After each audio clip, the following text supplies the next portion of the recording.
నమో శ్రీనివాసాయ నమః, నమో వెంకటేశాయ నమః. అందరికీ నమస్కారం అండి. ప్రతిరోజు రాశి ఫలితాలు తెలుసుకోవడానికి ఇంకా మన ఛానల్ సబ్స్క్రైబ్ చేసుకోకపోతే ప్లీజ్ సబ్స్క్రైబ్ చేసుకోండి. లైక్ చేసి మీ పూర్తి సపోర్ట్ మన శ్రీనివాస ఛానల్ కి ఇవ్వండి. ఈ వారం రాశి ఫలితాలలో గోచార్య రీత్యా వృషభ రాశి వారు ఎటువంటి శుభాశుభ ఫలితాలను పొందుతారో తెలుసుకోవడానికి ఈ మన వీడియోని ఎక్కడా స్కిప్ చేయకుండా చివరి వరకు చూడండి.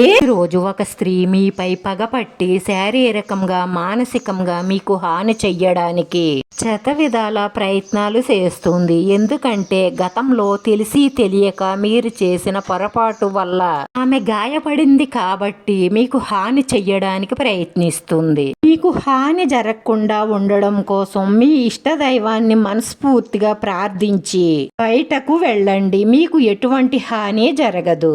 ఎల్లప్పుడూ మీ మనసులో మీ ఇష్ట దైవాన్ని ప్రార్థిస్తూ ఉండడం వల్ల మీకు ఆకస్మిక ధనలాభం కలుగుతుంది. అలాగే మీకు ప్రతికూలంగా ఉన్న ప్రతిదీ మీకు అనుకూలంగా మారుతుంది. రానున్న రోజుల్లో గృహ, వాహన, వస్త్ర లాభాలను పొందుతారు. శుభకార్య ప్రయత్నాలు మంచిగానే నెరవేర్చుకుంటారు. అలాగే ముఖ్యమైన కార్యక్రమం ఒకటి నెరవేర్చుకుంటారు. ఆకస్మిక ధనలాభం గోచరిస్తుంది. పెద్ద పెట్టుబడి పెట్టి ఏదైనా కొనుగోలు చేసేటప్పుడు మాత్రం పెద్దల సలహా తీసుకోండి. వాళ్ళు అనుభవంతో చెప్పే మాటలు వినడం వల్ల మీకు అధిక లాభాలుంటాయి.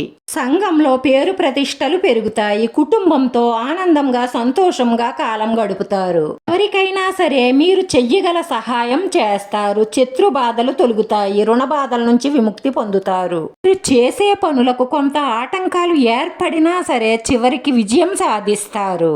ఏదో ఒక విషయం మిమ్మల్ని మనస్తాపానికి గురి చేస్తుంది. పిల్లల పట్ల మిక్కిలి పట్టుదల పనికిరాదు. పగ సాధించే ప్రయత్నాన్ని వదిలివేస్తే మీకు అన్ని విధాలా మేలు కలుగుతుంది. నూతన కార్యక్రమాలకి రూపకల్పన చేస్తారు.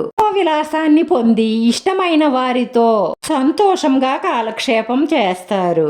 ఎవరితోనూ విరోధం ఏర్పడకుండా ఉండాలి అంటే మీ నోటిని అదుపులో ఉంచుకోవడం మంచిది. ఇంట్లో చిన్న చిన్న సమస్యలు వస్తాయి. పరిస్థితులను మీ అదుపులో ఉంచుకోండి. రాను రాను వృత్తి, ఉద్యోగ, వ్యాపారాలలో మంచి అభివృద్ధి గోచరిస్తుంది. మీకు వీలున్నప్పుడల్లా దైవ దర్శనం చేసుకుంటూ ఉండండి. స్థిరాస్తి విషయాలలో మీకు మేలు కలుగుతుంది. స్త్రీల విషయంలో అసలు జోక్యం చేసుకోకుండా ఉండడం వల్ల మీకు అపకీర్తి రాకుండా ఉంటుంది. పరిశుభ్రతకు ప్రాధాన్యత ఇస్తే అనారోగ్య సమస్యలు చాలా వరకు రాకుండా ఉంటాయి.